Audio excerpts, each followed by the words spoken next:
எழுந்தவுடனே உங்களுக்கு போன் பார்க்கக்கூடிய பழக்கம் இருக்கு அப்படின்னா இதனால உங்களுடைய மன அமைதி, வாழ்க்கை மற்றும் பிரெயினோட கெப்பாசிட்டி எப்படி வேறுபடுது அப்படின்றத நம்ம இங்க பார்க்க போறோம்.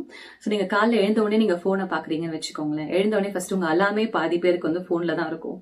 ஸோ அதை வச்சுதான் நம்ம எழுந்துக்கிறோம். எழுந்தவுடனே நோட்டிபிகேஷன்ஸ்ல நிறைய மெசேஜஸ் நம்மளுக்கு வரும், நம்ம வச்சிருக்க ஆப்போட மெசேஜஸ் எல்லாம்.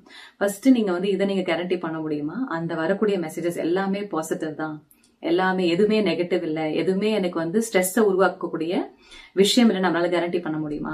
அது பண்ணவே முடியாது. ஏன்னா இப்ப இருக்கக்கூடிய காலகட்டத்துல வரக்கூடிய எல்லா மெசேஜுமே ஒரு பேனிக்கோட தான் இருக்கு, ஒரு ஸ்ட்ரெஸ்ஃபுல்லா இருக்கு, மன அழுத்தத்தை உருவாக்கக்கூடியதா இருக்கு. சோ நம்ம கொஞ்சம் வீடியோக்கு முன்னாடி பார்த்தோம் மென்டல் ஸ்ட்ரெஸ் பத்தி. சோ மென்டல் ஸ்ட்ரெஸ்ன்றது நம்மளோட பிரெயினோட ப்ராசஸிங் கெப்பாசிட்டியை வச்சுதான் அந்த ஸ்ட்ரெஸ் உருவாகும். நம்ம நிறைய யோசிக்கிறோம், நிறைய விஷயங்களுடைய அந்த தாக்கம் வரும்போது பிரெயின் வந்து அஃபெக்ட் ஆகும். சோ அப்ப என்ன நடக்குதுன்னா இன்ஃபர்மேஷன் ஓவர்லோட். காலை எழுந்த உடனே பிரெயின் வந்து ரொம்ப அமைதியா இருக்கும், அந்த நர்வஸ் சிஸ்டம் ரொம்ப அமைதியா இருக்கும், எல்லா நரம்புகள் எல்லா ஆர்கன்ஸும் அப்பதான் எழுந்துக்குது. சோ அப்ப எடுத்த உடனே அதுக்கு ஸ்ட்ரெஸ்ஃபுல்லா, மன அழுத்தமா, நிறைய விஷயங்கள் இங்க அங்க எல்லா விஷயமும் நம்ம அதுக்கு கொடுக்கும் போது என்ன நடக்குதுன்னா பிரெயின் வந்து கெப்பாசிட்டி வந்து உடனே காலையிலேயே என்ன ஆகுது, ஓ இவ்வளவு விஷயத்துக்கு நான் பதில் சொல்லணுமா அப்படின்னு ஸ்ட்ரெஸ் ஆகுது. எடுத்த உடனே ஓ இவங்களுக்கு தான் ரிப்ளை பண்ணும், ஓ இந்த விஷயம்லாம் உலகத்துல நடந்துருச்சா, ஓ நான் இன்னைக்கு என்ன பண்ண போறேன் அப்படின்னு என்ன நடக்குது. இவ்வளவு விஷயங்கள் பிரெயினுக்கு வந்து ஒரே டைம்ல நம்ம கொடுக்குறோம், அந்த நோட்டிபிகேஷன் நம்ம ஸ்க்ரோல் பண்ணி பார்க்கும் போது. சோ இது வந்து மனசுக்கும் பிரெயினுக்கும் நம்மளுடைய உடல்ல இருக்கக்கூடிய எல்லா ஆர்கன்ஸுக்கும் பேனிக் மோடு, ஒரு ஸ்ட்ரெஸ்ஃபுல் மோடு நம்ம காலையிலேயே புஷ் பண்றோம். சோ அது நம்ம வந்து பண்றதுனால நம்ம உடல்நிலை நிறையவே பாதிக்கும், மனநிலையும் பாதிக்கும். உடனே தெரியாது, ஏன்னா இந்த விஷயம் எல்லாம் உடனே நடக்கக்கூடிய விஷயம் இல்ல, கொஞ்சம் கொஞ்சமா தான் அதோடைய நம்மளுக்கு எஃபெக்ட் தெரியும். இதனால தான் நம்ம டிஜிட்டல் டீடாக்ஸ் அப்படின்னு நம்ம சொல்றாங்க. அதாவது எடுத்த உடனே காலையில வந்து என்ன பண்ணாதீங்க, உங்க போன்ஸை யூஸ் பண்ணாதீங்க. நம்ம ஏன் சொல்லணும்னா இந்த காரணத்துக்காக தான் சொல்றோம். சோ அதுக்கு பதிலாக நீங்க என்ன பண்ணலாம்னா ஒரு அனலாக் அலாம் கிளாக் கூட வச்சு எல்லாம் பண்ணலாம், எழுந்துக்கலாம். நம்ம ஒரு 10 நிமிஷம் எதுவுமே கிடையாது. 10 நிமிஷம் நான் வந்து உங்க வீட்டுல இருக்கவங்க நீங்க போயிட்டு ஹலோ சொல்லலாம், குட் மார்னிங் சொல்லலாம். இல்ல யாரும் இல்லைன்னா கூட நீங்க தனியா உட்காந்து கொஞ்ச நேரம் அமைதியா இருக்கலாம். மனசை கொஞ்சம் அமைதி பண்ணிட்டு தண்ணி குடிச்சிட்டு காஃபி டீ ஏதாவது வந்து குடிச்சிட்டு பொறுமையா ஸ்லோவா ஓகே இப்ப போய் நான் போனை பாக்குறேன் அப்படின்னு போன்ல இருக்கக்கூடிய நோட்டிபிகேஷன்ஸ் எல்லாம் பார்த்து அதுக்கேற்ற மாதிரி நீங்க ஒன்னொன்னா என்ன பண்ணலாம், மைண்ட் ஏன்னா பிரெயின் ரெடி ஆயிடும். எழுந்த உடனே எல்லாமே அதோட எல்லா சென்ஸ் ஆர்கன்ஸ் எல்லாம் யூஸ் பண்ணிடும், ஆர்கன்ஸ் எல்லாம் எழுந்துரும். சோ எல்லாருமே ரெடி ஆயிடுவாங்க ஒரு 10 மினிட்ஸ்ல. நீங்க மெடிடேட் பண்ணீங்கன்னா ரொம்ப நல்லது. ஒரு 45 minutes, half an hour meditation வந்து பண்றது வந்து ரொம்ப ரொம்ப நல்லது.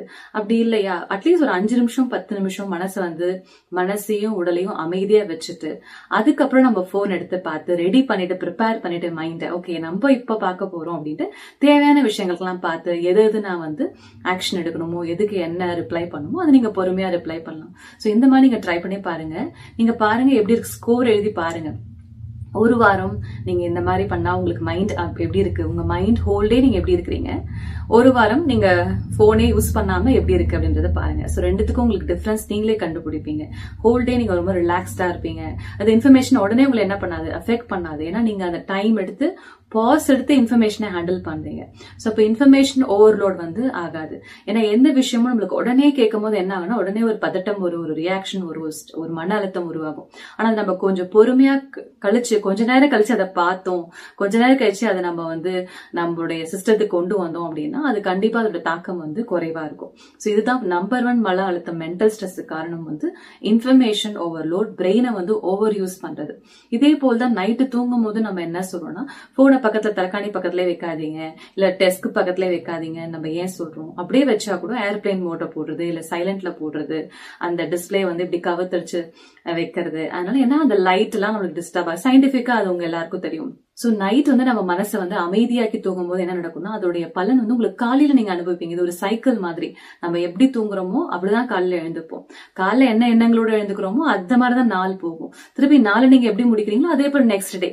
சோ சைக்கிள் மாதிரியே நம்மளுக்கு கண்டினியூட்டே இருக்கும் போது நம்ம நைட் வந்து எல்லாத்தையும் நீங்க என்னெல்லாம் பார்க்கணுமோ பார்த்துட்டு என்ன பண்ணிடணும், போனை வந்து தூரமா வச்சிடணும். இல்ல வந்து என்ன பண்ணணும், சைலண்ட்ல போட்டுட்டு கடைசி ஒரு 10 நிமிஷமோ ஒரு 15 நிமிஷமோ இல்ல ஒரு ஹாஃப் அன் ஹவரோ நீங்க வந்து ஒரு புக் படிக்கலாம், இல்ல உங்களுக்கு பிடிச்ச ஜர்னலிங் பண்ணலாம், இல்ல நீங்க மெடிடேட் பண்ணலாம், இல்ல உங்களுக்கு பிடிச்ச ஏதாவது ஒரு ஹாபி செய்யலாம், இல்ல கூட இருக்கவங்க கிட்ட பேசலாம். சோ இந்த மாதிரி ஒரு நார்மல் ஆக்டிவிட்டி நீங்க பண்ணிட்டு தூங்குனீங்கன்னா இந்த பிரெயினுக்கு இந்த டிஸ்பிளே இல்லாம நீங்க பண்ணீங்க அப்படின்னா அதுவும் மனசை வந்து என்ன பண்ணும், ரொம்ப அமைதிப்படுத்தும். இன்னொன்று வந்து நம்ம என்ன பண்றோம் அப்படின்னா இந்த போன் மூலமா இல்ல எந்த விஷயங்களும் டூ மச்சா நம்ம வெளியில இருந்து இன்ஃபர்மேஷனை வாங்கிட்டே இருக்கோம்னு வச்சுக்கோங்களேன். நம்மளுடைய மனசை நம்ம எப்ப கேட்கறது, நம்மளுடைய எண்ணங்கள் நம்ம எப்ப கேட்கறது, நம்மளுடைய எண்ணங்களும் ஃபீலிங்ஸும் நம்ம உள்ளுக்குள்ள நம்ம டெய்லி கொஞ்சம் நேரம் ஸ்பெண்ட் பண்ணாதான் நம்ம மனசு நம்ம பேச்சை கேட்கும். இல்லைன்னா நம்ம மனசு ஒரு டென்ஷன் ஆயிட்டீங்கன்னா உடனே ஒரு வீடியோ பார்த்து தான் ரிலாக்ஸ் பண்ணணும்னு தோணுமே தவிர நீங்க ரிலாக்ஸ்னு சொன்னா மனசு பேச்சை கேட்காது. ஏன்னா நீங்க தான் நம்ம ட்ரெயினே பண்ணல இல்லையா மனசை வந்து ரிலாக்ஸ் ஆக சொல்லி. என் பேச்ச நானே கேட்க மாட்டேன், அப்புறம் எப்படி வந்து நான் வந்துட்டு அமைதியா இருக்க முடியும்? அப்ப கூட எனக்கு ஒரு வீடியோ வேணும், இல்ல ஒரு ஆப் வேணும், இல்ல ஒரு மெடிடேஷன் மியூசிக் வேணும். சோ அந்த மாதிரி இருந்தது அப்படின்னா, ஏன்னா அந்த மாதிரி நம்ம பிரெயினுக்கு வந்து ட்ரெயின் பண்ணிட்டோம். வெளியில இருந்தா நான் ரிலாக்ஸ் ஆகணும், வெளியில இருந்தா என் மனசு அமைதியாகும். அப்படி கிடையாது. மெடிடேஷன் பண்ணும் போது, தியானம் பண்ணும் போது நம்ம என்ன பண்ணலாம், நம்ம எண்ணங்கள் மூலமாவே நம்மளால வந்து அமைதியா இருக்க முடியும். அதுக்கு நம்ம பிராக்டிஸ் பண்ணணும்.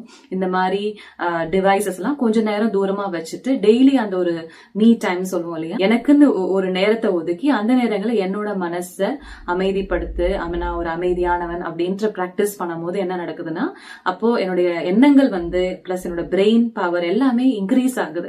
இது நீங்க ட்ரை பண்ணுங்க. நைட் தூங்கும் போதும் கண்டிப்பா வந்து ஒரு 10-15 மினிட்ஸ்க்கு ஒரு ஹாஃப் அன் ஹவருக்கு எந்த ஒரு போன் ஆக்டிவிட்டியும் இல்லாம அந்த ஒரு கடைசி ஹாஃப் அன் ஹவர் உங்களுடைய பர்சனல் டைமா நீங்க எடுத்து நீங்க வந்து தூங்குனீங்க, நல்ல எண்ணங்களோட தூங்குனீங்கன்னா காலையில நல்ல எண்ணங்களோட தான் நீங்க எழுந்துப்பீங்க.